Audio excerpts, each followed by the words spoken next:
Ja, schönen guten Tag, ja, liebe Freunde. Schön, dass ihr heute Abend gekommen seid. Ich möchte den Referenten ankündigen, Diplomphysiker Heinz Pommer, der aus Deutschland gekommen ist, um hier einen neuen Gesichtspunkt zum Thema 9/11 zu bringen. Er hat sich da jahrelang reingekniet und die Puzzlesteine zusammengetragen und möchte das heute mal vortragen, was er herausgefunden hat. Ja, bitte grüßen Heinz. Thank you very much. Still a few words about myself. As you have already heard, I am a physicist, but I am earning my money by writing technical documentation. This means my job is to collect information inside an enterprise, information describing complex machinery as generators, and to simplify this information, to structure it into small pieces so that it becomes easily understandable. In short, I'm doing instruction manuals. In respect to 9/11, I have been researching this topic for 5 years. To begin with, I was in the fortunate situation not to see the pictures of 9/11 until September 12. Indeed, my cousin phoned me on that day and told me that the World Trade Center had completely collapsed. But I decided to wait one day before looking at the event to guard my distance. So, the next day, I already had a clear picture in my mind of what to expect. So, expecting the tower's top toppling over and falling down, or seeing the tower splitting into two parts, leaving a gaping fissure in the middle. Anyway, I thought a third of the tower must still be standing. The pictures, however, did in no way correspond to these expectations. Of course, what remains in a state of shock, seeing these pictures, seeing the suffering of the people. But at the same time, the stupidity of the explanations provoked in me a deep fatigue, a sort of tiredness, and I told myself, I don't want to have anything to do with this. That's not my job. I leave this to the architects and engineers. That's their field of business. Please don't bother me with this topic. 10 years passed by. And one evening, by chance, surfing on the internet and watching some clips on YouTube, I found a story from author Sophia Smallstorm, 9/11 Mysteries, Demolitions. And I was surprised to see how much information was actually available. In a certain way, I was even amused to see how rich the information pool was. An information pool created by individual persons. People like you and me collected all this without the help of a government institution or organization. And as a result, I started to get acquainted with this information, studying it in my spare time and to structure it in a sort of checklist.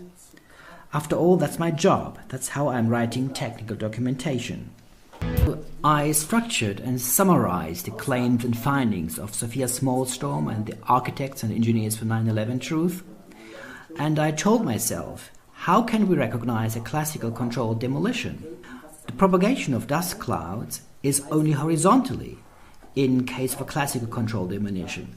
But on 9/11, they vertically rose up to 1,500 meters. Normally, dust clouds are cold when a building is brought down, but on 9/11 people got burned. Normally, you can hear loud explosions clearly, but in this case we had a small earthquake 10 seconds before the collapse, and then you heard a deep roar, a bass howl.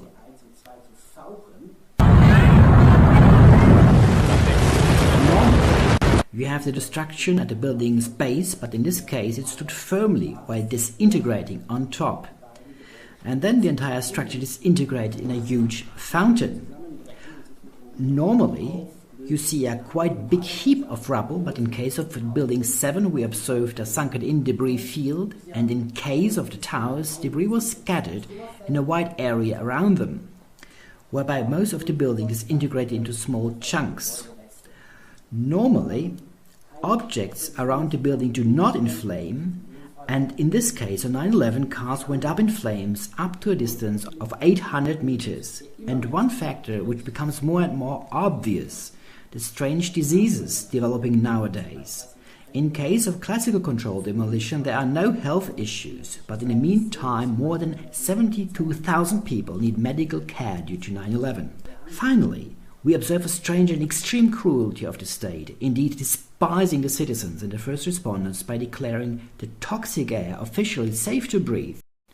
Well, this is our first attempt to structure the information showing that there seems to be more behind 9/11 than just a classical controlled demolition. Still, one point, this is a shot taken from a helicopter that day. You can clearly see that the dust clouds are hot. At first, a small knob forms over the North Tower, and a symmetrical ring of dust clouds can be seen. And then this ring of dust clouds rises steadily, with the knob standing inside the ring, and it rises within 1 minute to a height of approximately 500 to 800 meters, so that the former knob is no longer visible. Well, this is our first comparison.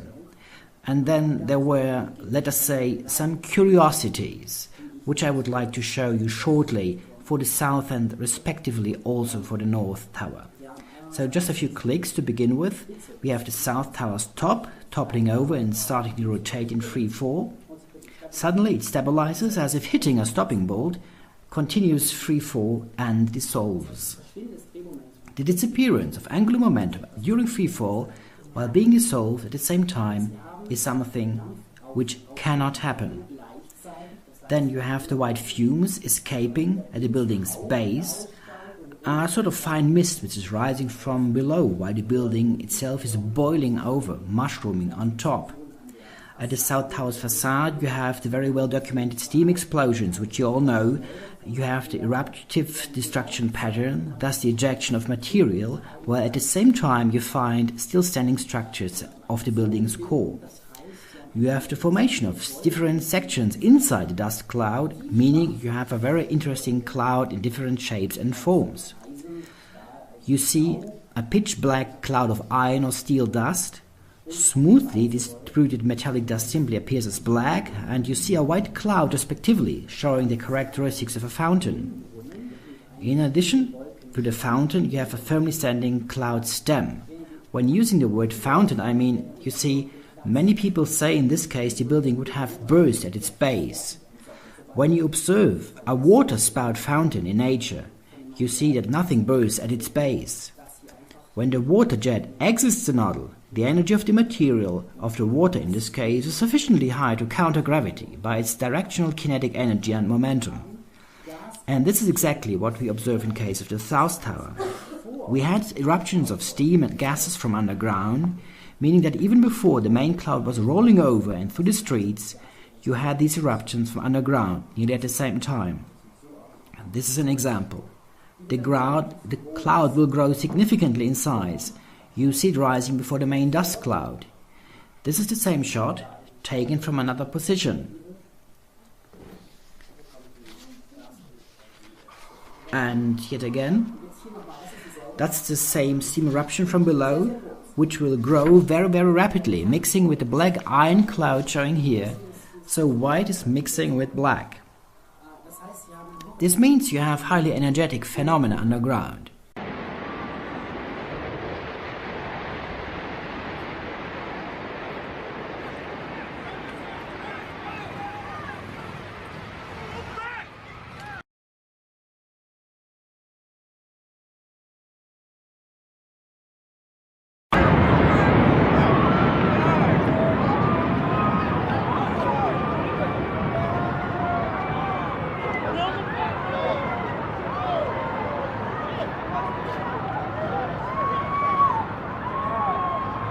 And finally you have the formation of still standing structures, which will remain from the building noticeable near the base.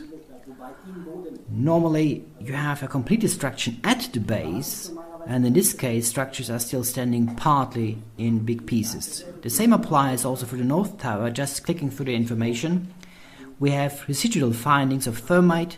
You see the mushrooming on top and the escaping fumes at the building's base, while the building is cooking over on top, so to speak.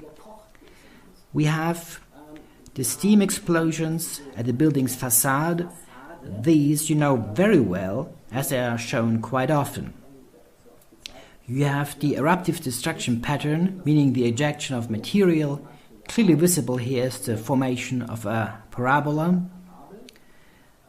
And you have the formation of different sections inside the dust cloud, also in the case of North Tower. The black iron cloud centered in the middle. You have the fountain and a standing cloud stem. Here, in comparison to a nuclear experiment, usually right over the cauldron, hot many thousand degrees, a standing cloud is developing. The stem formation is clearly visible in case of the North Tower and stable for quite some time. You have pressure equalization and powerful currents of upwinds.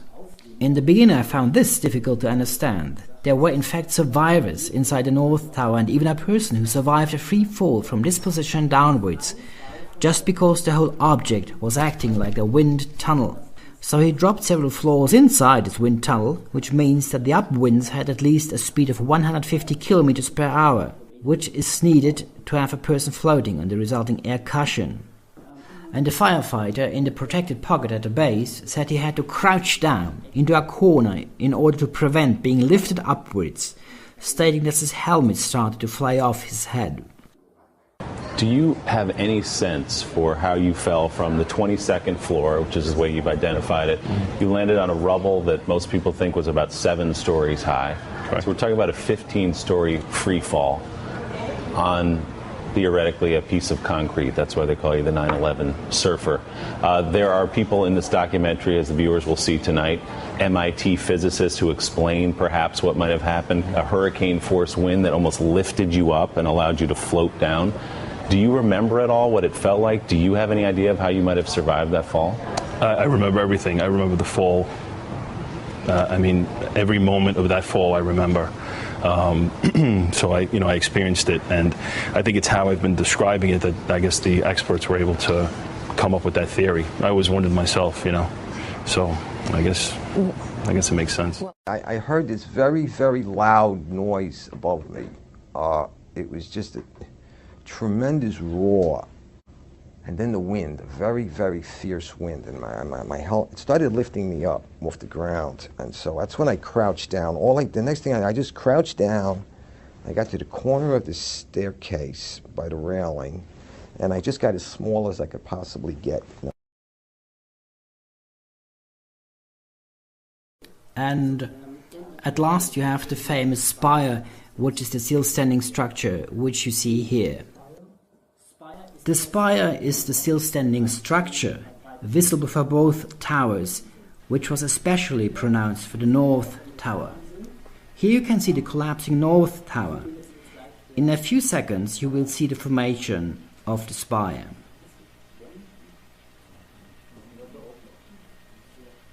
Oh my God. Well, here it is. These are the remains of the tower. It will stand for 10 seconds. It also will crumble down. In addition, you can also see the central cloud and ring of dust, which started to rise shortly after.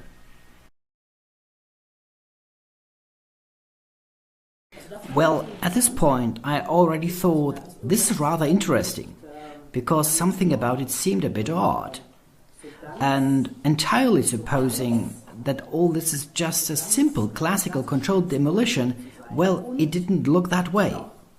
And nonetheless, I did not believe in a nuclear component.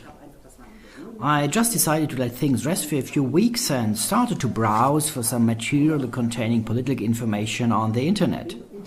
And between other stories, I found a statement of former CIA agent Mrs. Susan Lindauer. And I was listening to her after work. You know how things are, still sitting at a computer in the evening, listening to some alternative media information. And what she was talking about seemed to be in accordance with the average knowledge, with the accepted news and information. She was talking about Iraq, about the sanctions, about the children dying because of the sanctions. But suddenly she was saying something which did not fit the accepted frame of information to such an extent that I decided she must have gone mad. and I switched the channel. But after a while, I returned to this information channel to re-listen. Actually, she said she had received a personal warning from her superior, Richard Fues, to absolutely avoid a trip to New York at all costs, as they were expecting the use of a thermonuclear device in the city. He warned her of radiation contamination. And Richard Fues said to me, my God, what if there is no FBI director when this happens? I said, do you think it's that soon? Do you think the attack is imminent? He said, oh yeah. He said, it's absolutely just in the next couple of weeks. He said, I don't want, and I said, well, God, Richard, I'll go back to New York right now, and I'll pump the Iraqis and see if they've got anything from Baghdad. I'll see if they have any news for us. And he said, oh my God, Susan, do not go back to New York City. It's too dangerous. We are expecting the use of a miniature thermonuclear device. And they were not afraid that I was going to be hurt by like falling debris in the World Trade Center. I wasn't going to be at the World Trade Center. They were afraid of radiation contamination, like the winds blowing the radioactive stuff. And that's what he was like, don't go up there. We're expecting mass casualties. After a while, however, I stumbled over another story on YouTube as well. Unfortunately, I cannot name the source for this clip anymore. Finally, it will depend on historians like Daniele Ganser to prove this story correct or false. A politician came out with the information that I had a visit from an American general in Brussels, who told them in respect to the formation of the Coalition of the Willing, you must join us. The situation is much worse than you think. Osama bin Laden is in possession of about 15 small nuclear weapons. He's ready to use them, and if you don't join us, there's a real danger that nuclear mushroom clouds will rise over European cities. The politician in his interview continued. After these words, the American general showed us a video where we watched in horror and disbelief how a gigantic mushroom cloud rose over New York. We asked after the presentation if you could make this video available to the public, and the general denied our question. This was classical information. For me, this was also a strange sort of news. I was thinking to myself, what is he talking about? For I had never heard anything about a giant mushroom cloud in relation to 9/11 rising over some part of the city of New York. And then I started my research, searching this mushroom cloud only.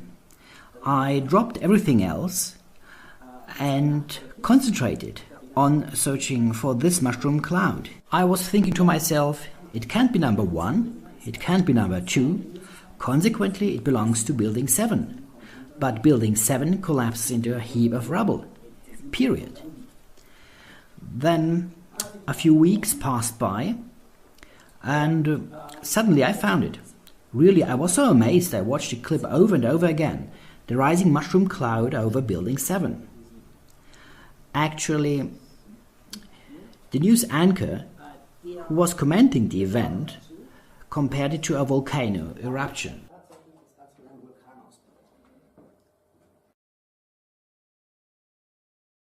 And watching all day, this is like watching the collapse of an active volcano.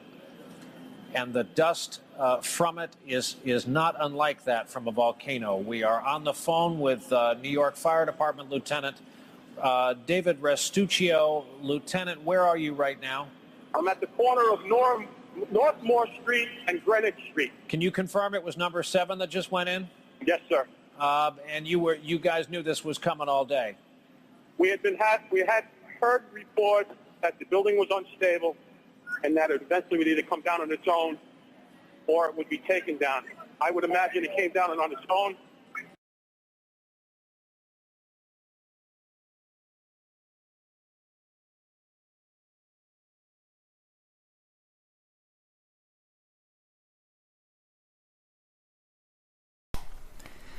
Well, the total height is approximately 1.5 kilometers. This small tower here is 300 meters high. On this basis, you can estimate the overall height of the mushroom cloud over New York. This was building 7. No, you have to search quite a long time.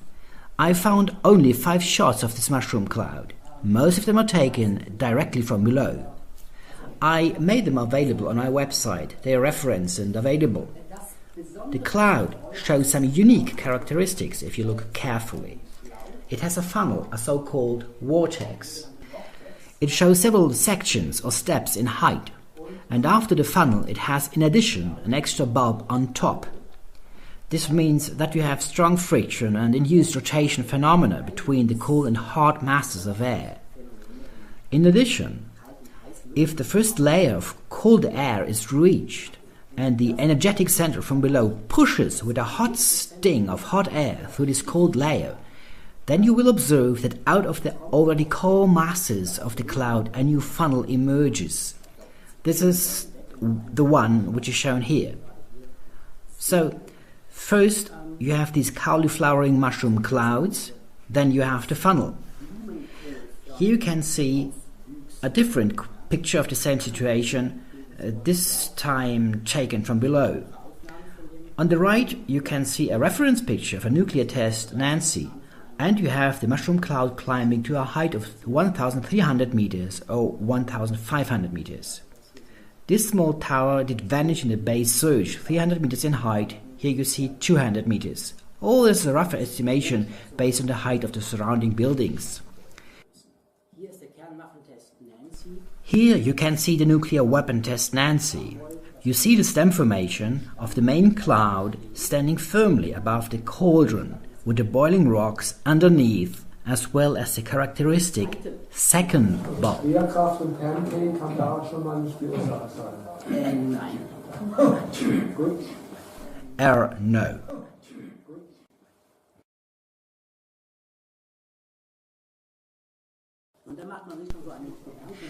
And inevitably there's a growing suspicion. You did not really by chance carry out a nuclear field experiment on the civilian population? A suspicion which seems not too far-fetched, especially when analyzing the current political situation. If you are planning a Third World War, then you have to know how to deal with radioactivity in a densely populated area and what kind of medicine you have to provide to the suffering civilian population. These people are planning things on a different scale. Their goal is global control. They do not care about a few 100,000 people who die of radiation sickness. Concerning the persistent hot chambers underground, the shots taken by a satellite are showing one very interesting feature. The building's center is thermally not very active, which seems strange at first. Also, on this picture you see that the center of the building spaces, 7, 1 and 2, does not store the entire thermal energy.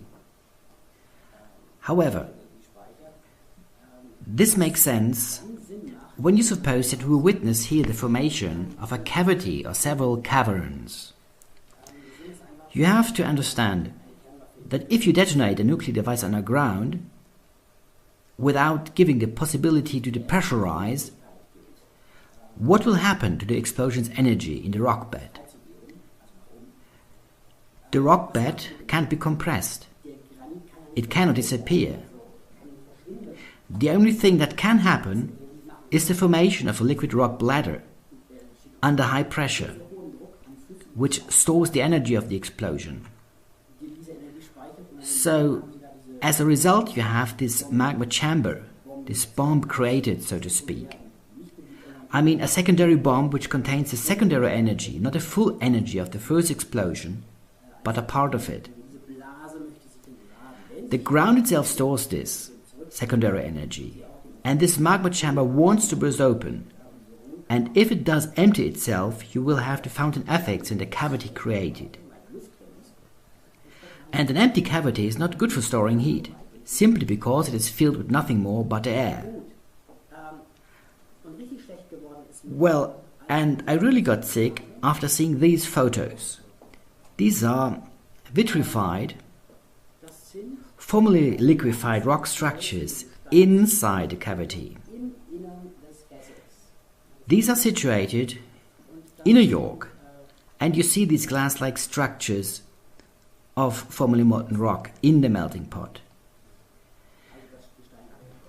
The rocks were boiling. The workers, shown on these pictures, most likely got significant doses of radioactive radiation. This means that they contracted cancer with high probability later.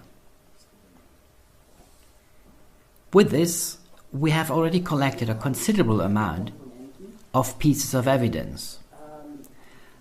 And while reviewing this evidence, I felt somewhat sick.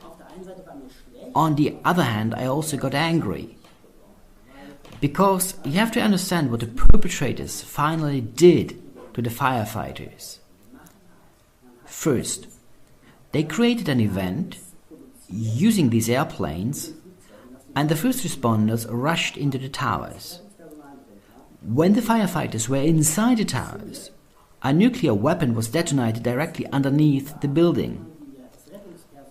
After the collapse of the towers, they ordered the first responders into the area without adequate protection and without a warning that the area was contaminated, so that a medical study could be carried out. Then, Congress at first blocked a bill which would pay for all of the healthcare costs of these first responders. Finally, they passed a bill which would pay for some of the healthcare costs, but specifically excluding cancer from the bill. And only in the year 2011, and because of public pressure, President Obama signed the so-called Geological Act, which finally covers some of the healthcare costs of the first responders who suffer from cancer.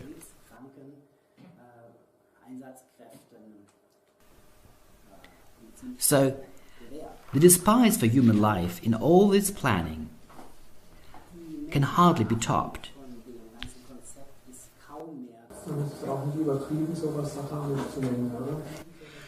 It would not be exaggerated to call this satanic.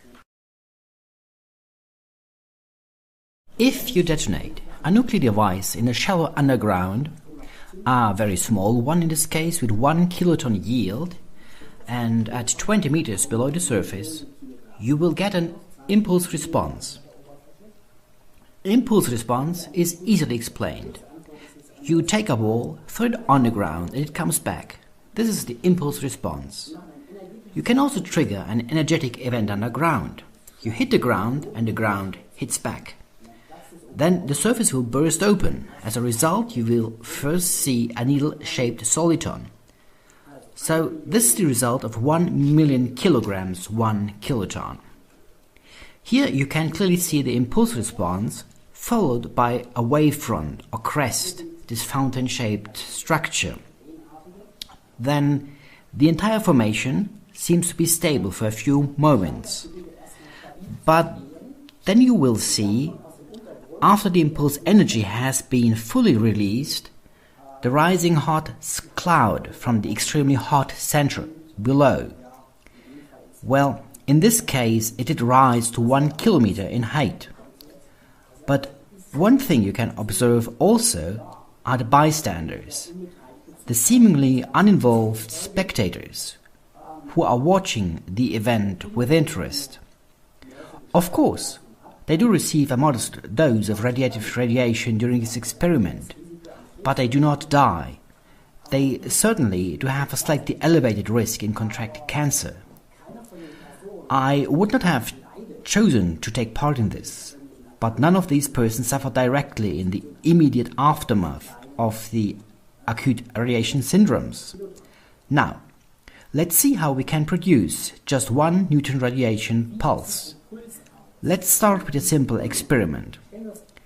We take a device, place it underground, then sealing the shaft, and finally detonating it. In this case, as I said before, only a chamber of liquid rock will be created. And pressure cannot escape from this chamber. We just have a highly pressurized chamber of liquid rock.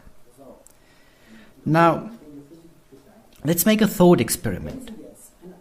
We leave a small shaft open, leading to the device. In this case, directly after explosion, a short neutron impulse will escape upwards through this shaft before the shaft is sealed by the liquefied rock chamber. Of course, the liquid rock chamber will rise a bit and try and depressurize. In case of a small shaft, however, the liquid will soon cool down and create a plug, closing everything else in. As a result, you have a weapon, at least hypothetically, by which you can trigger one single short neutron pulse out of the ground. Eventually, you can use this tiny fraction of neutron radiation which will escape the Earth. Next, we have another explosion, Sedan, which was placed 10 times lower at 200 meters. Consequently, yield is increased by 100 times, simply because the energy of the explosion is distributed on a spherical surface, meaning the square of the radius. So, if you have 10 times the depth, yield must be increased by 100 times. This video clip is unfortunately very much out of focus at first. Sedan was detonated at 10 a.m., July 6, 1962. This is a view taken from the top of a 1,500-foot tower, located 6 miles from ground zero. These sequences are being shown at about 1/3 normal speed. The base surge, seen forming here, continued to grow until it covered an area about 5 miles in diameter. The main cloud rose to a height of 12,000 feet above the desert floor. The dome rose to a height of 290 feet before it vented at 3 seconds.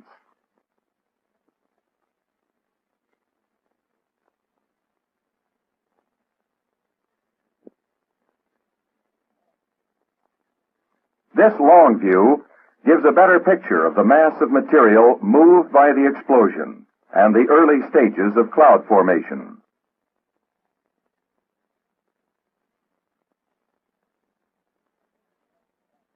If you examine the energetic phenomena in New York, you can try to estimate how deep the device was buried.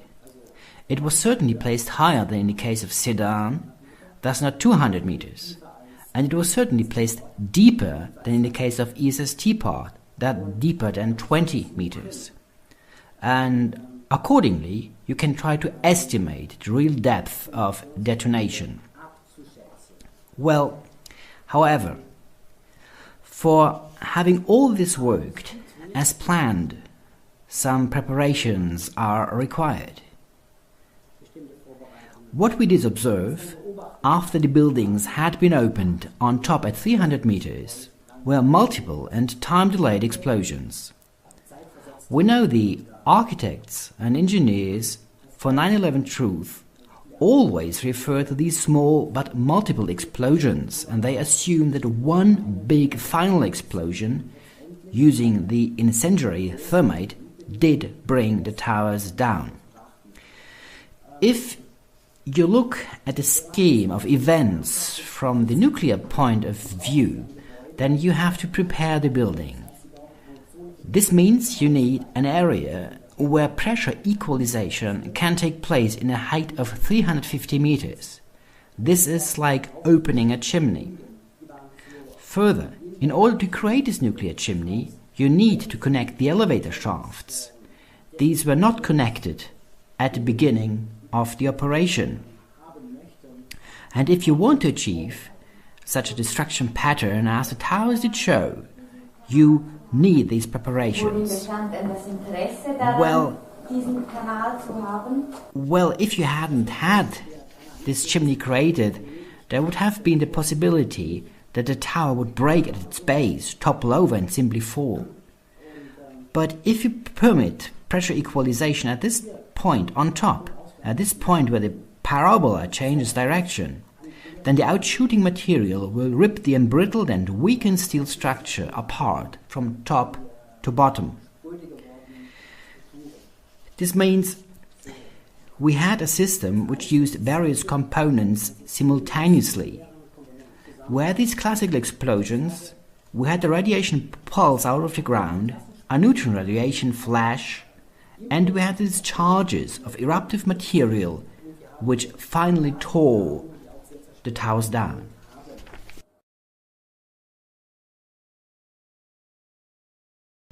In this context, I developed the physical model showing here. Here we have the device directly after the explosion. At this point, here you have a collimator. You may call it also a moderator if you like. It's just something which adapts neutrons to our needs. You have the neutron flash inside the tower, which is responsible for the sudden embrittlement of the steel. Thus, partly the steel will evaporate, partly will suffer extreme embrittlement. And if the entire building, in the course of 1 hour, suffered several explosions, then this embrittlement can be defined as the second step to destruction. So you have first the classical destructions, using thermite and other explosives.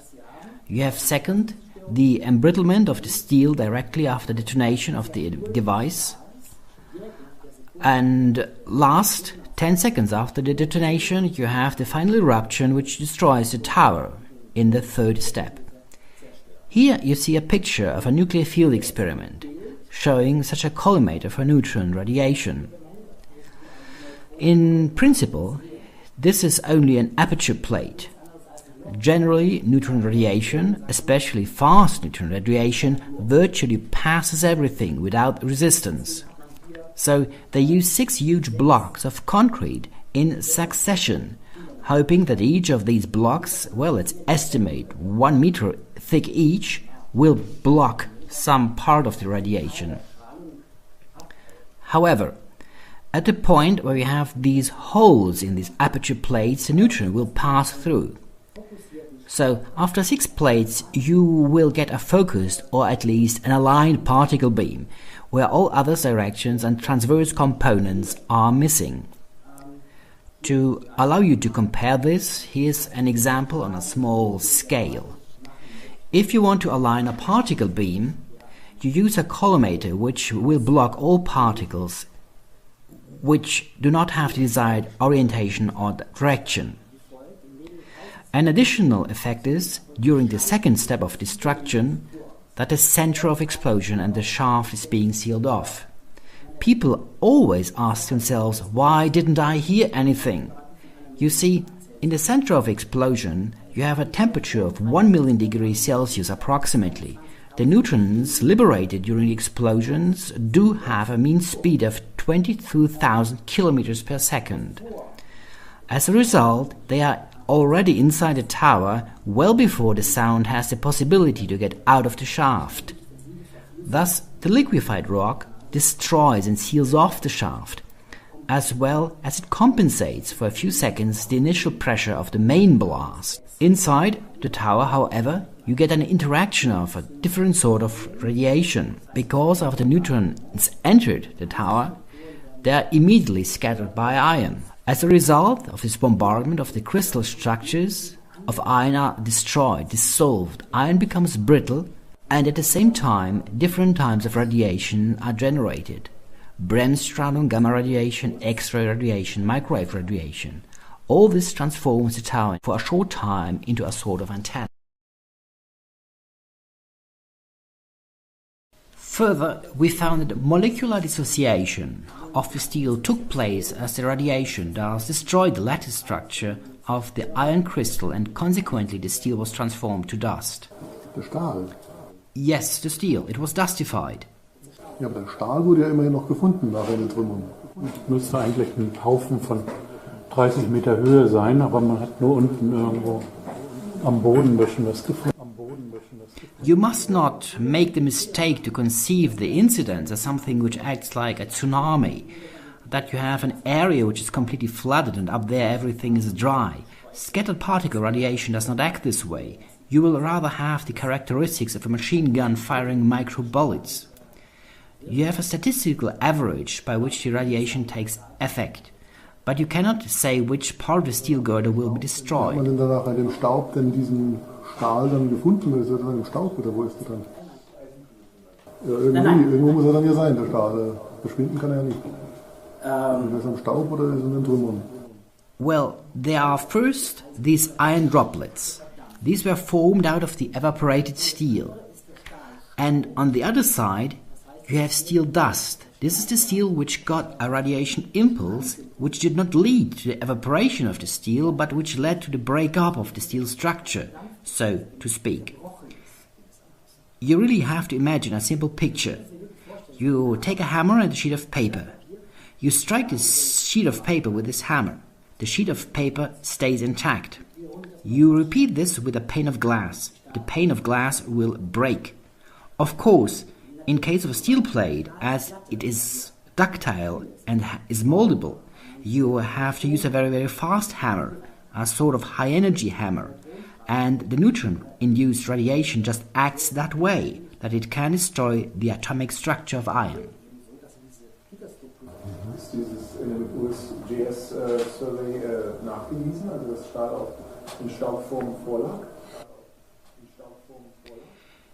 The USGS did only perform the analysis of the present elements. Also das heißt, die weisen dann Eisen nach, aber jetzt die weisen, genau. Die helfen, wenn man Correctly, exactly this. hat, mikroskopisch, dass es in der Tat Stahl auch in dieser nicht flüssigen Form oder ehemals flüssigen Form in Tröpfchenform, sondern auch in anderer Form. Ja, ganz klar. Yes, totally correct.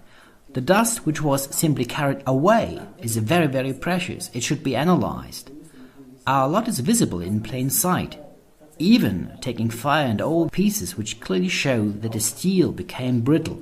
This is a classical problem in nuclear reactors. The steel becomes brittle after some time. Well, and finally this magma chamber is formed. This is a high-pressured bladder of liquefied rock which acts like an erupting volcano. And I'm just playing this video clip of a volcano eruption. Here you see a classical volcano eruption, nothing special. Without someone's assistance, the magma chamber explodes, pyroclastic clouds are formed horizontally, and out of the chamber a hot cloud is rising. This is how a volcano eruption looks like, if a corresponding energy is present inside the magma chamber. And now we compare this. This is a selection of various video clips. It starts with the South Tower's eruption. Compare this with the geyser and its bass howl.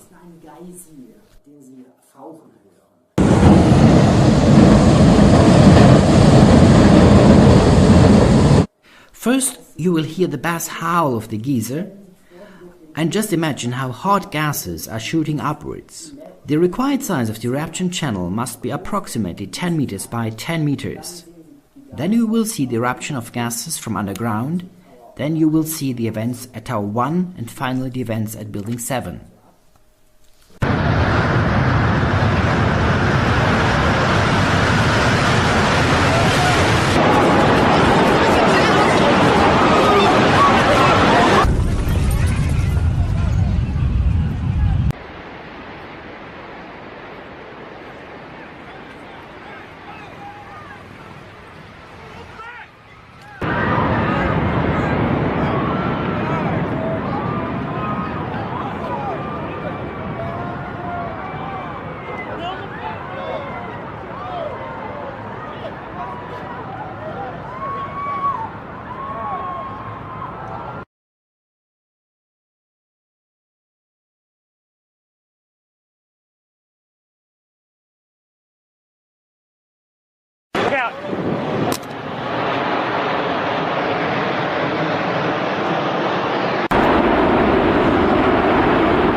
I hope I live. It's coming down on me. Here it comes. I'm getting behind a car.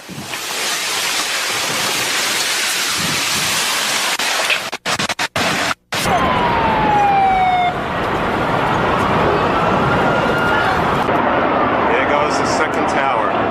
Un-fucking-believable.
like 7 World Trade Center just collapsed. Look at this. Unbelievable.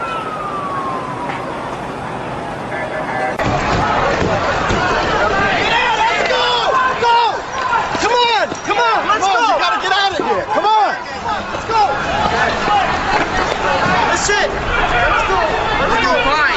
That's the best. That's the best. You ready? Come on, let's go! Let's go!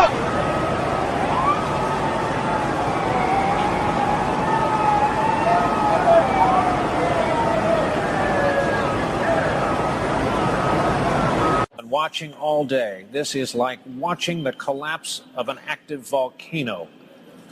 And the dust from it is not unlike that from a volcano. We are on the phone with New York Fire Department Lieutenant.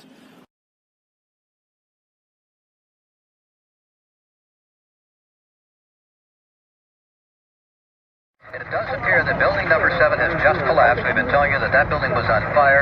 Building number 7 at the trade complex has now apparently collapsed. We also have reports that building number 5 might be on fire too. But now a huge amount of smoke and debris now up in that area again because of this building number 7 going down.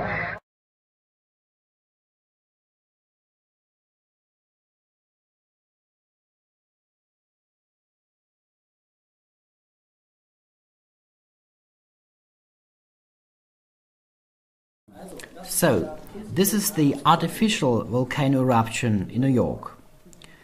And after a while, one is wondering, where the hell is the radioactivity? And the first evidence I got is, of course, a very depressing one, namely the rising number of cancer victims and all this. But before we will examine this, still one note.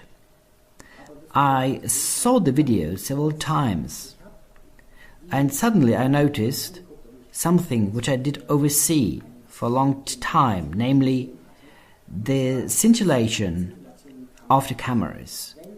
If you are engulfed into a radioactive cloud, your camera will start to fail. This means it suddenly starts to register strange dots and green lines. And those people who are really caught inside a cloud had strange phenomena in their cameras.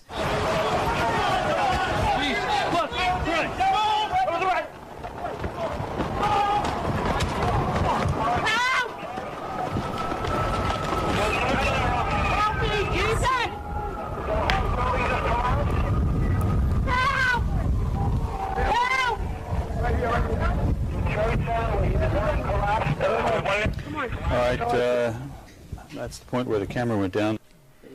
Exactly, that's the point where the camera went down.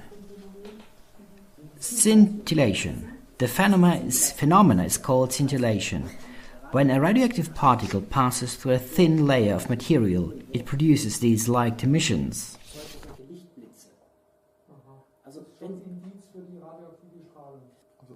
Es gibt da zum Beispiel so Handy-Apps zur Messung von Radioaktivität.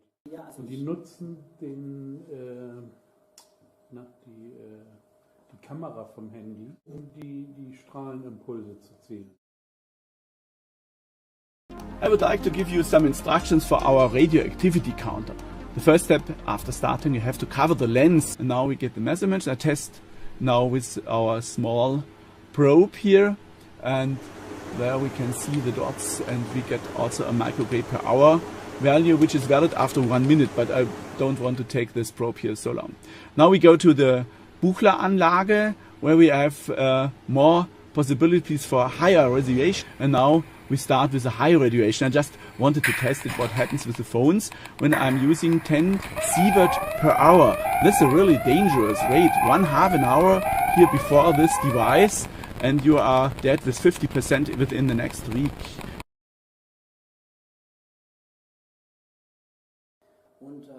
So by this you can measure the everyday natural background radiation.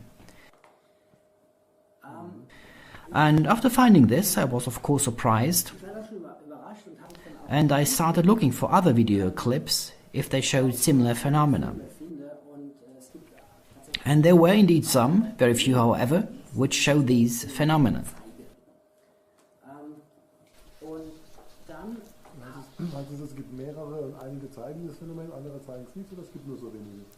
There are too few clips available, as only a few people were indeed captured inside the dust cloud and continued filming. To my great surprise, I did find one shared clip with exactly this situation, but at the critical point all gets just black. So they did not cut it out. I don't know, perhaps they thought this is not interesting because nothing can be seen anyway. At least I found it obvious. Then I did some research. At the moment we have this situation. More than 2,000 people dead due to 9/11 diseases, more than 5,400 people sick with cancer, more than 37,000 people seriously sick, and more than 72,000 people received medical care.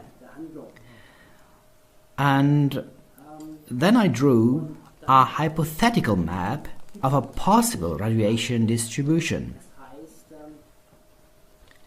I mean, every person can suffer a certain amount of radiation before really noticing it.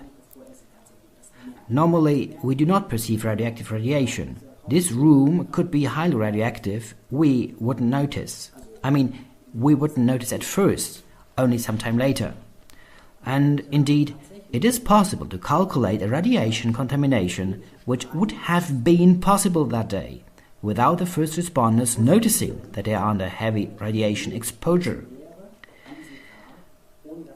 However, these radiation values must decrease rapidly, within a few days. Only by a constant exposure to low levels of radiation, destructive ionization can take effect over a long period of time and finally cause cancer.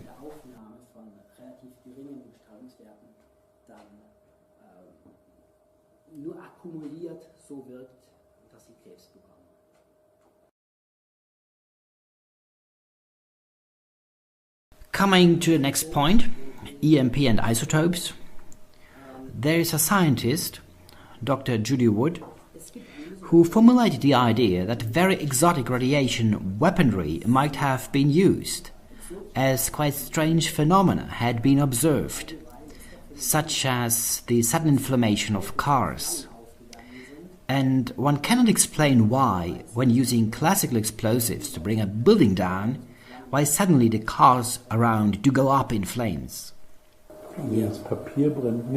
Exactly, the paper does not burn, but the cars go up in flames. Exactly, these are the effects of additional radiation, as I told. The paper cannot absorb the energy, but metal can absorb this energy. And consequently, she drew a very, very bold conclusion and said that radiation weaponry does exist, where you can focus the radiation energy at any desired target. I don't want to disappoint all those who support and like these ideas, and thus I say that Dr. Judy Wood is right. However, the tower itself is this weapon. This means that the tower itself forms this antenna array. Its source of energy is the radiation flux from below the Earth, and thus the tower is capable of storing for a few seconds the radiation energy. In fact, it forms a Faraday cage, and when this Faraday cage suddenly breaks up in the moment the fountain is formed, then the radiation energy is also released, which causes the secondary EMP impulse, by which the cars do inflame. In short, we have the tower. You have the neutron flash inside the tower, you have the tower as a Faraday cage and as an antenna array, and at the same time the particle flux is orientated strictly vertically, so that indeed even people in the towers could survive the flash. This I did not believe at first. They survived the neutron flash being quite close to it. Here at this point, the neutron flash passed nearby and they survived, simply because they weren't touched by it. This graphic shows the fission products of uranium. The maxima show strontium and barium. Well, if you like, you can compare nuclear fission to wood chopping. If you chop wood with an axe, each piece is slightly different, and you can draw a statistical distribution pattern as well. If you get a particularly big half up there, then you will have a particularly small half down here. Period. No option. And shown here is simply a statistical distribution pattern showing the expected sizes of the fission products. This means you expect this distribution in respect to a given standard. Each of these small dots is called an isotope. This is an isotope, this is another isotope, which means one element with a slightly different atomic weight. And these isotopes are radioactive, each one to a different degree. And in relation to this distribution map, you have a clear expectancy of the radioactivity which corresponds to this map. And now the crucial word, under laboratory conditions. This means if you detonate a fission bomb high up in the atmosphere, you will get indeed this distribution as shown here. But if you detonate such a bomb underground, things are different. Let's suppose we are at a fraction of 1/1,000,000th of a second, then you get a small fireball at 1,000,000 degrees Celsius. The neutron radiation will escape upwards without being hindered into the tower. And the rest will be within the rock bed, where it will be scattered back. This means the isotopes of our nice classical distribution map will be hit again by a neutron bombardment, which will eventually cause a shift in the distribution of the fission products. So, if you're trying hard and searching for strontium-90, which you do expect with a certain probability, it might well be that you are searching in vain. As in the case of a secondary neutron impact, the expected strontium-90 will turn into strontium-91. It simply absorbs another neutron, but by doing so it gets much more radioactive. This means it will decay much faster. It no longer has the expected half-life of 30 years, but only 7 days. Consequently, if you are able to influence this whole process in a way that you get highly radioactive isotopes, then you will have a few weeks of high levels of radiation in the center of explosion, and after a few years or months already, tolerable values. The same does apply for barium, of course.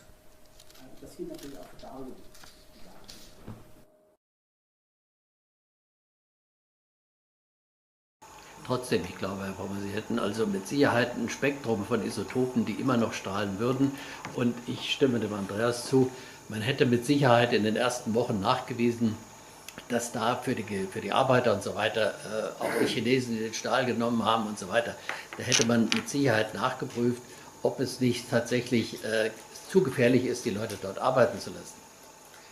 Und dann will ich noch mal nachschießen. Also ich glaube, Sie sind Physiker, ich bin Chemiker.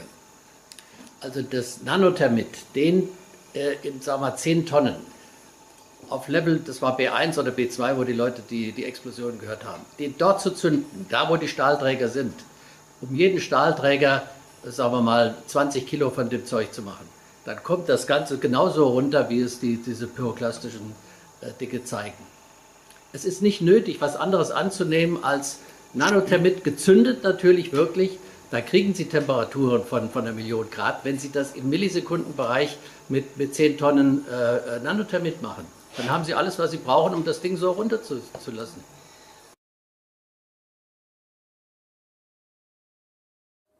The thing which also surprised me in this context was that at this time there was a constant bombardment of the population of New York with warnings of a dirty bomb, terror, attack.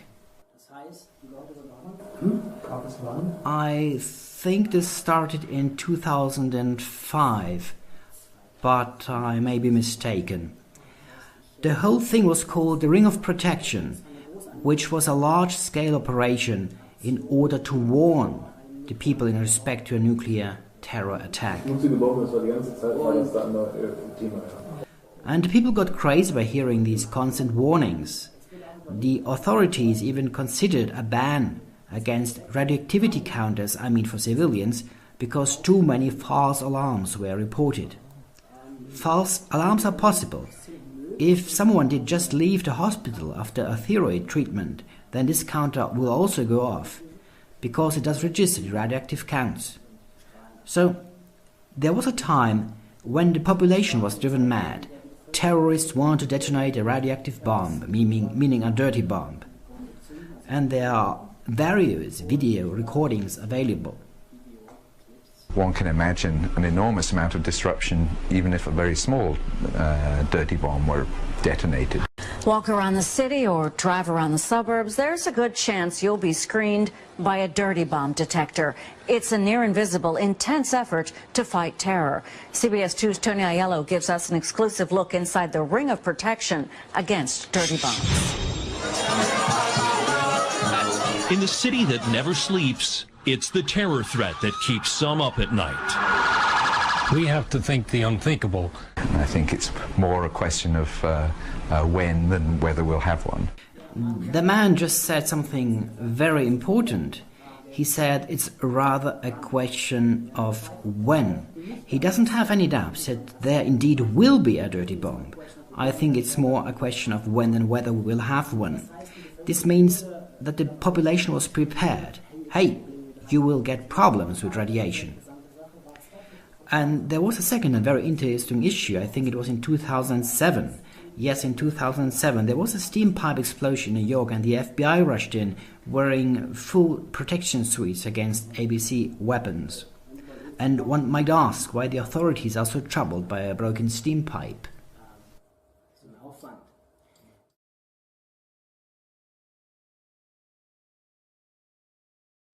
In respect to neutron radiation, this is quite important.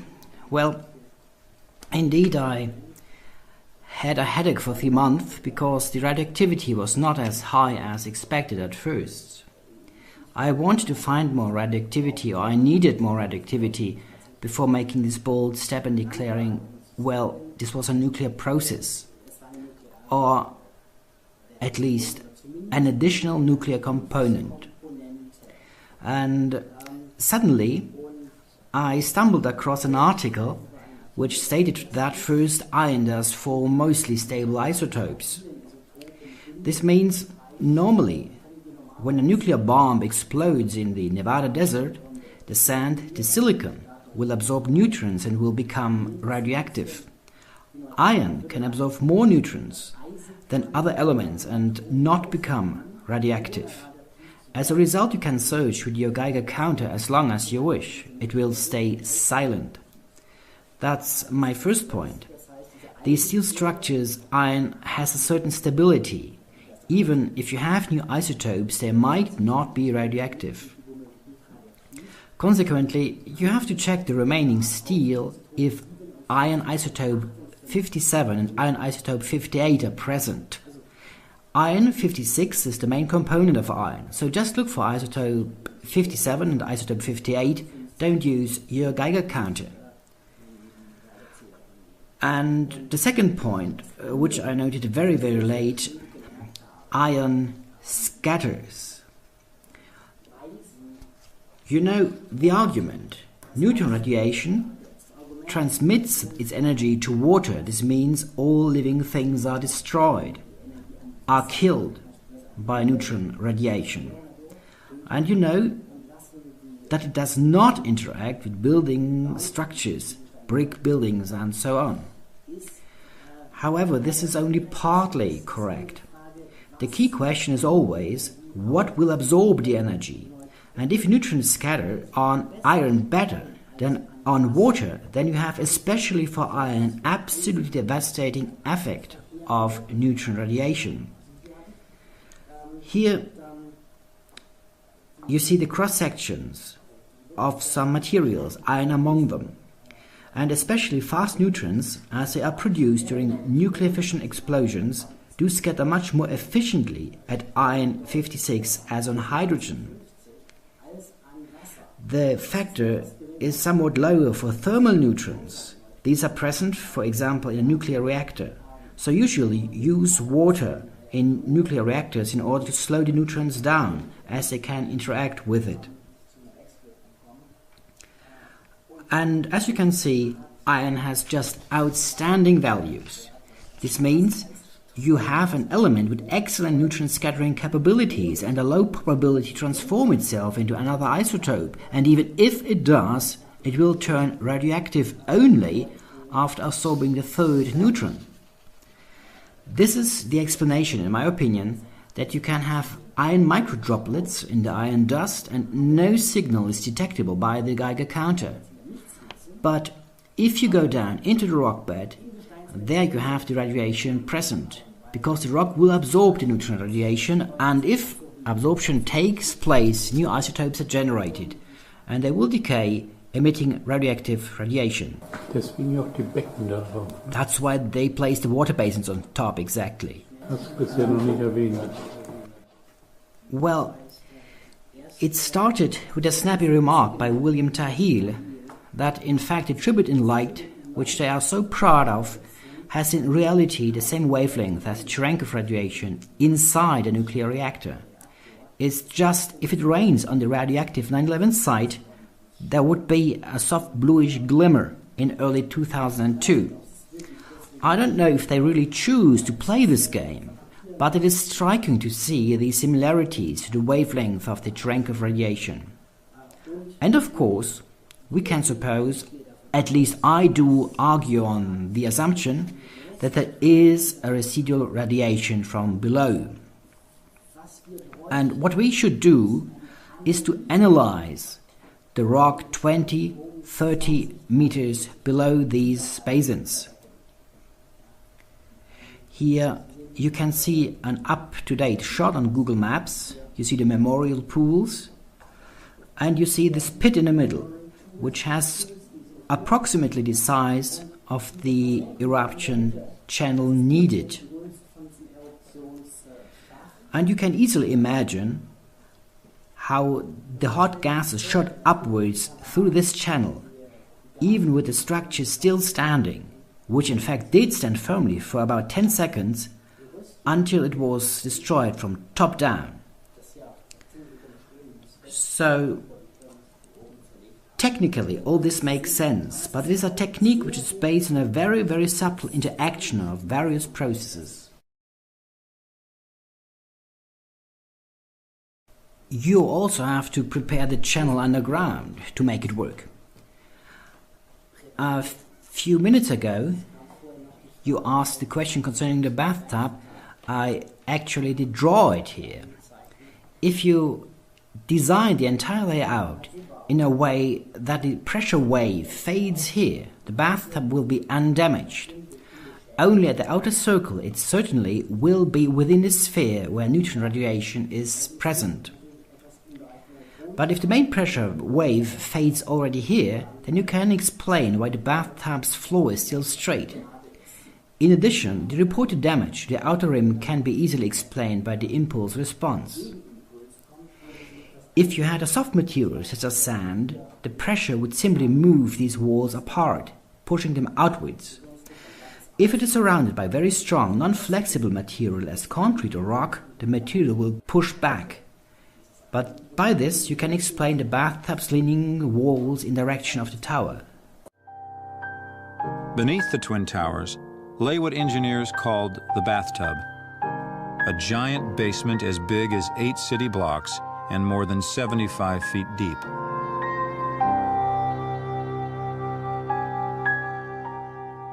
It contained 7 levels of parking lots, maintenance offices, mechanical rooms, and the path, a commuter rail system running under the Hudson River from New Jersey. A 3-foot-thick concrete retaining wall called a slurry wall kept the Hudson River and groundwater from flooding into the basement. When the towers collapsed, most of the floors that had held the slurry wall in place were destroyed. Unsupported walls shifted. If they caved in, water would fill the bathtub and inundate the path and New York City's subways, flooding them for miles. When excavators dug below street level, they exposed sections of the slurry wall held up only by debris. Engineers searched for ways to remove debris without causing a catastrophic collapse. On the southern end of the site, near the ruined Vista Hotel, workers discovered a vast section of the slurry wall left totally unsupported. The grappler operator, he said, Charlie, he goes, I don't think I should go out there. I said, what's the problem? He said, the ground is shaking. And I said, well, let's, back off. Let me get the engineering team down here immediately. We found that the slurry wall was moving just south of the Vista Hotel. These walls are coming in. They moved in about 6 inches. And these walls hold back the river. So if these walls cave in, this place is going to get flooded out by the river. There was sort of a valley sitting out in here between the wall and the South Tower. All of the collapse had gone down to track level. These are shown here in red and orange color. This is the time scale. This is the moment when the first plane hit. They were able to seismically register the event. Shown here is the impact of a second plane, as well as the explosions which occurred a few seconds before the impact, as described by William Rodriguez for the North Tower. Wobei das halt nicht den Einschlag des Flugzeugs. Also die seismischen Untersuchungen sagen ja, dass es eigentlich ist ein Wackelturm.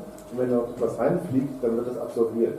Was man dort sieht, ist etwas anderes. Das ist nämlich der Sprengsatz, der unten schon gezündet wurde zu dem Zeitpunkt. Ja. Und der ist, wenn man das exakt, die Daten, die Flugdaten vom Flugdatenspeicher vergleicht, mit den seismischen Wellen, ist er erfolgt, bevor das Flugzeug reinflog, ist praktisch diese Explosion erfolgt. Das heißt, seismisch hat ein Flugzeug, das oben reinfliegt, hat keine Auswirkung auf den Boden. Okay. Und das sieht man auch anhand der Wellen. Das heißt, die Bodenwellen, die Scherungswellen und so weiter sind eindeutig weisen auf eine unterirdische Sprengung hin. Ja. Andere sind halt oberirdisch. Das heißt, wir haben 3 verschiedene Sprengungen. Ja, also die oben in den Türmen, wir haben die unten auf der Oberfläche und die unterirdischen. Alright, correct. But the event is shown here as impact. Ja, das wurde von Palisades wurde es so markiert. Ja, aber ja, genau. Die genaue Erforschung von den zwei, die es untersucht haben, sagen, die Zeiten sind nochmal ein... Perfect. There still exists a third corresponding shockwave from the destruction of Building 7, which has not been published, but has been registered.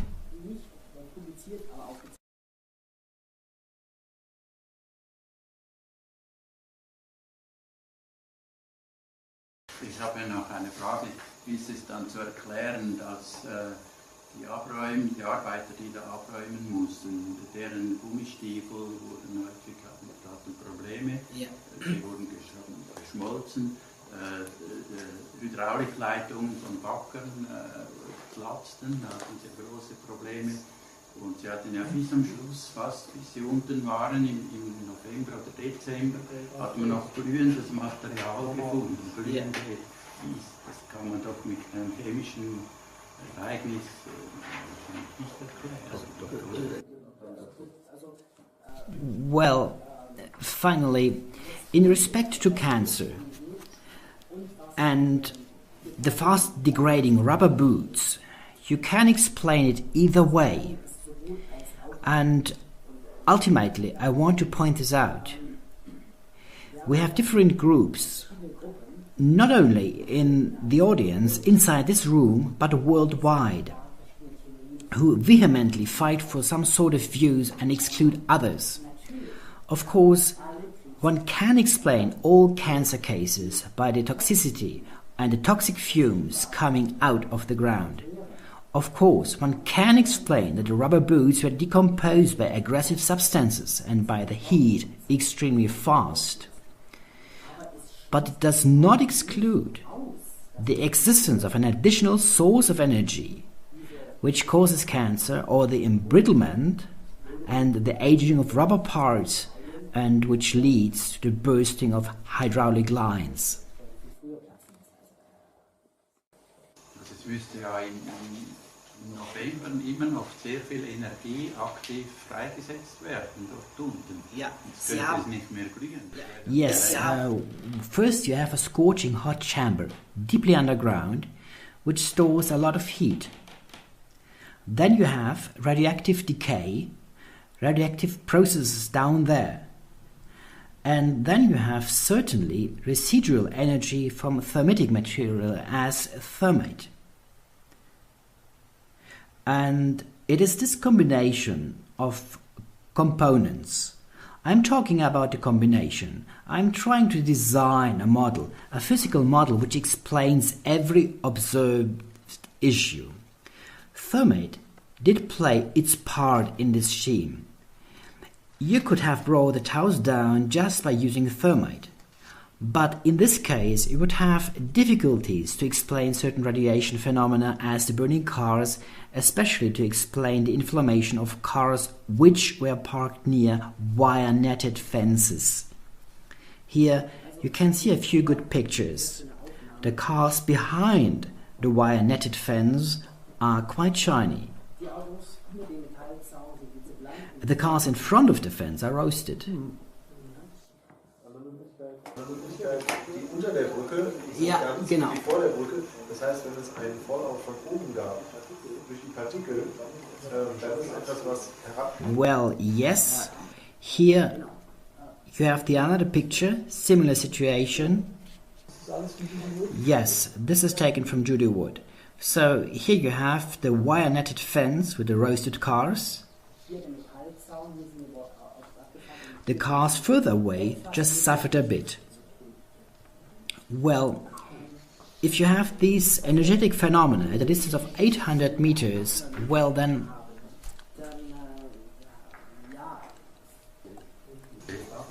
Lackzerstörungen, die gingen häufig, hörten abrupt am Ende einer Türe auf. Also man kann das sehr gut mit Wirbelstrom, Induktion von Wirbelströmen erklären. I'm really trying to say nobody is mistaken. If there's a big group of people and I blame them for spreading nonsense, no, really, let's be thankful and highlight the important, valuable findings of all groups. Because finally, all we want is to contribute to the solution of this riddle. Ja, ich glaube auch. Da sollten wir uns mal einig sein.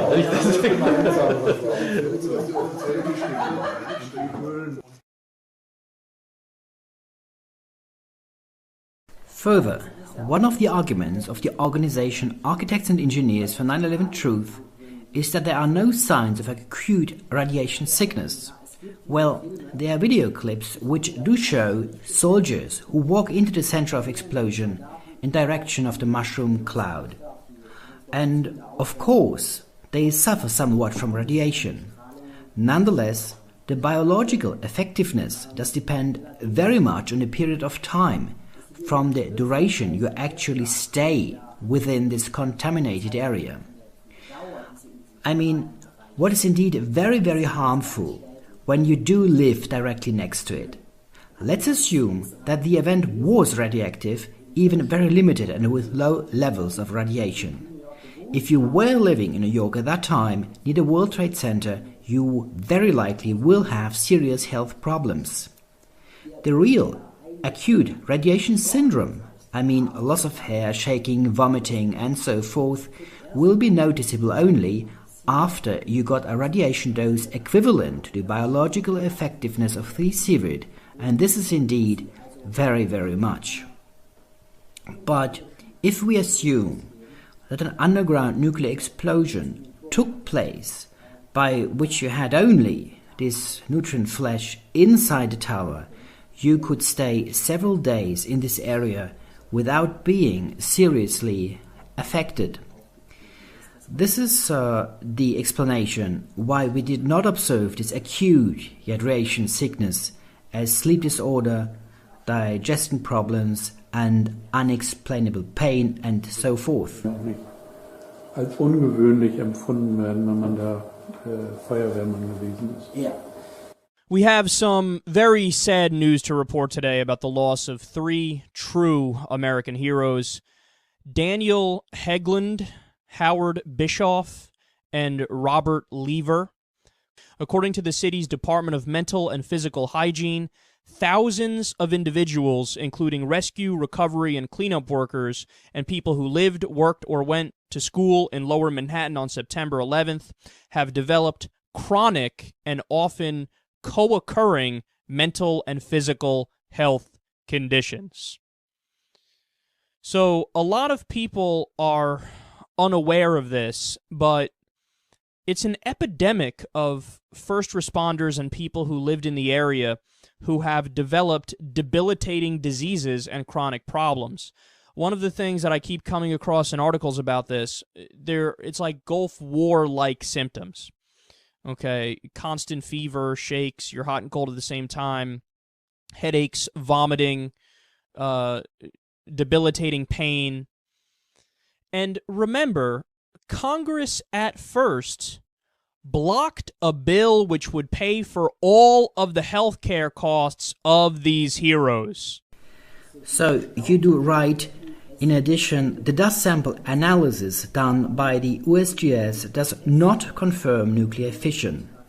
The solid matter analysis shows levels of barium and strontium much too high to assume they could be the product of a nuclear fission reaction. This is correct, however. If you take a look at the leach table analysis, you will find not only the expected products of a fission process, but also the elements of the radioactive decay chain. Das ist so eine staatliche Behörde. Yes, the USGS is a governmental agency. Gut, aber NIST ist ja auch eine staatliche Behörde. And immediately, absolutely justified. It's not the first time that I am told this. Be careful. Maybe this is a false trail. So, einige Werte, wie zum Beispiel das Molybden, waren nicht offiziell veröffentlicht, sondern wurden nur erst aufgrund des Freedom of Information Act die Daten freigegeben. Das heißt, es gab eine erste Publikation, da gab es zwar Daten, aber es waren nicht alle Daten. Und weil man das für so komisch hielt, dass Molybden geschmolzen war, hat man das gar nicht mit aufgeführt. Das wurde also erst im Nachhinein. Molybden ist ein Zeichen wofür? Dass mindestens Temperaturen von 2600 Grad geherrscht haben. Weil das einfach schmelzen. What you are seeing here, well, you remember the chart showing the 2 fission products, barium and strontium, and me comparing it with wood chopping. This is enlargement of the chart. Up there is the peak of fission product probability. Correspondingly shown here is strontium, yttrium and zirconium. So the law of radioactive decay in this case is strontium, yttrium, zirconium, niobium. This is a beta decay, so the line goes just up like this until stability is reached. So we are looking at an uranium fission, and we know that strontium is the result of this fission process with high probability. And we know this strontium would decay into yttrium, then into zirconium and finally to niobium. What are we looking for when we know that strontium is present? We are looking for yttrium, zirconium and niobium. And finally the question is, are these elements present? Well, they are not only present, but they are even listed in close proximity to each other. This means, in addition to the expected fission products, strontium and barium, we have also the expected elements of the radioactive decay chain, listed by the USGS as a governmental agency. Well, and this is, as a matter of fact, a proof beyond any doubt.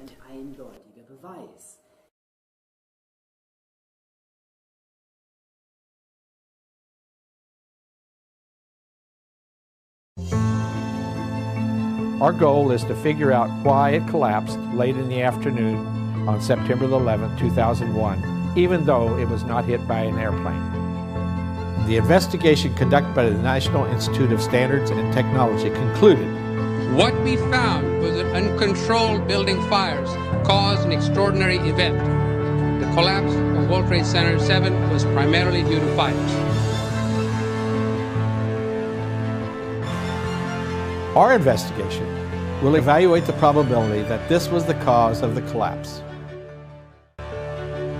Well, yes, for those who doubt everything, there is the possibility that exactly these elements were stored as chemicals in their stable form in small marmalade pots inside the towers, but given the energetic phenomena we could observe, the cancer cases showing up, when we consider what is related to this event, namely the war in Iraq and the new anti-terror laws which we are confronted with in these days, then I tend to believe that the USGS data is correct in its current form. Nonetheless, be careful, it is a governmental agency, even they can make mistakes.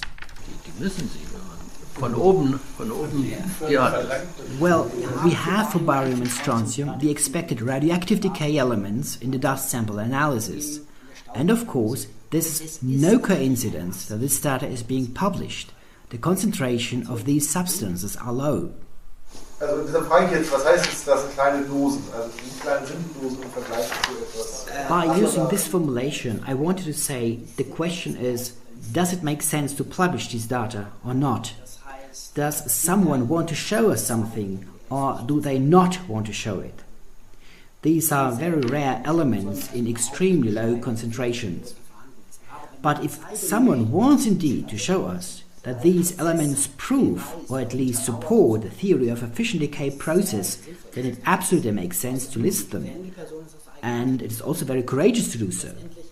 Finally, I also have to build up a border in order to make a decision, always asking myself which sources are reliable, always being careful, and which are not, and how I am going to construct a reliable physical model, and where doubts do remain. I mean, if the USGS does present data which support my findings, then I will not try to dismantle them. If the NIST is claiming, well, the building was burning and all the steel melted and that's why the building came down, then we will doubt this. Our take-home message today is that the reason for the collapse of World Trade Center 7 is no longer a mystery. World Trade Center 7 collapsed because of fires fueled by office furnishings. It did not collapse from explosives or from fuel oil fires.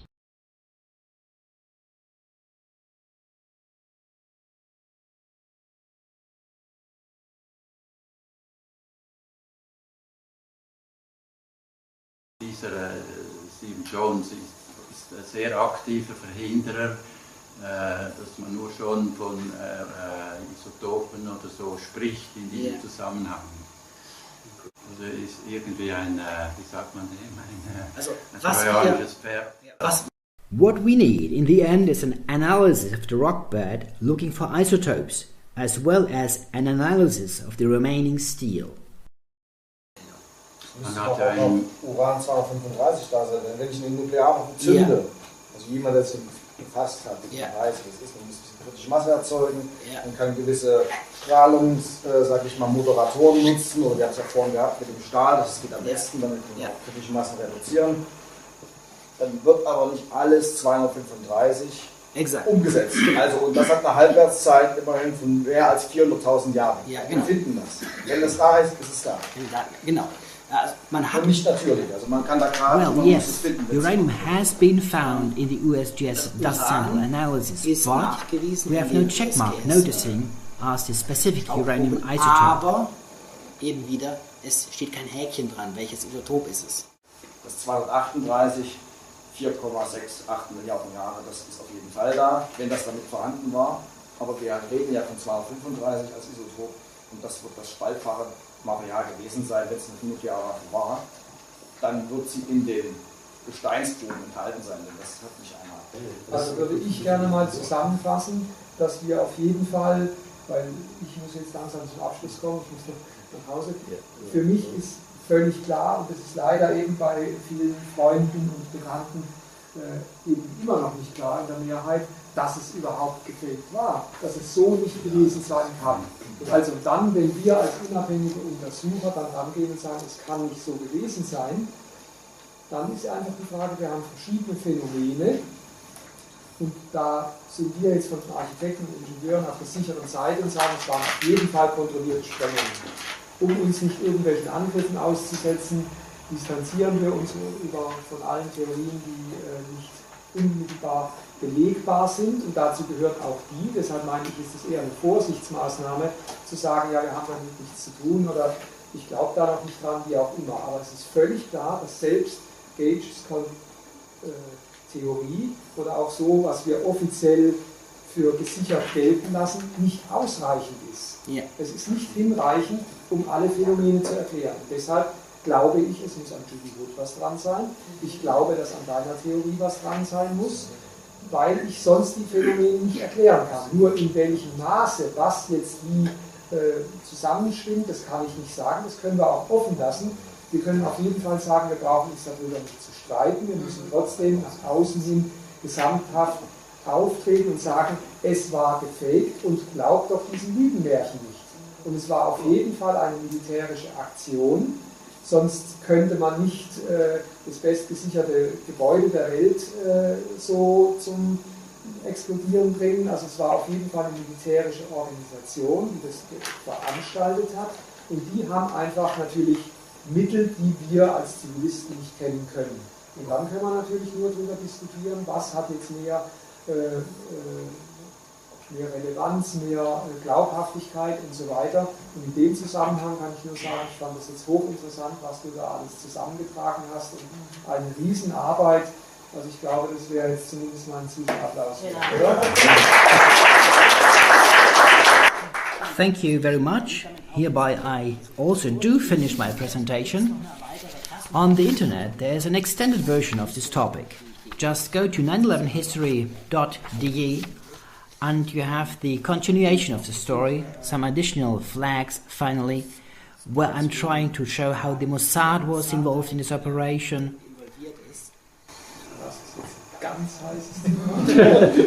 At which it doesn't stop there. I finally understood that this is a crime which has the characteristics of self-similarity. So to state that just the Mossad did it, or just the Israeli did it, or just the financial system did it is not correct, because in the end it is us who are giving the money to the financial system. This means if we shut up and do nothing against these crimes, then we are together part of the systems. And that's also one of my motivations. That's why I'm printing these cups, that's why I'm sometimes sending out these postcards inviting people to discussions which are pulled off in the last moment because the hotel's manager doesn't want me to present this at the location. So I'm doing these small exhibitions, handing out these cups and small flyers. Just take them home with you. I have enough material at home. I'm very glad I could present my point of view today, because normally I'm shown the exit door. Diese Offenheit haben wir nicht. Und eigentlich haben wir mit dem Widerstand gegenüber der Mainstream-Meinung genug zu tun. Und ich finde, es ist eben Teil dieser diabolischen Raffinesse, dass diejenigen, die erklären wollen, was wirklich geschah, sich entzweien, ob nun gewollt oder ungewollt, und dass wir elendig diskutieren über Opfer, Nicht-Opfer, Flugzeuge, Nicht-Flugzeuge, was auch immer. Und das ist ein Teil des Systems, und das müssen wir uns einfach, dessen müssen wir uns bewusst sein. Ich wüsste nicht darum, alleine außerdem, genau, also kommen wir auf den kleinsten gemeinsamen Nenner, und das andere, letztlich können wir nicht erklären, was im Meer ist, aber wir wissen, dass die Schaumkrönchen einfach alleine, was uns die Medien servieren, nicht genügen. Und was im Meer alles geschieht und geschehen ist, das können wir vielleicht letztlich gar nicht klären. Und dass sie kein Interesse daran haben, dass geklärt wird, das ist doch Indiz schon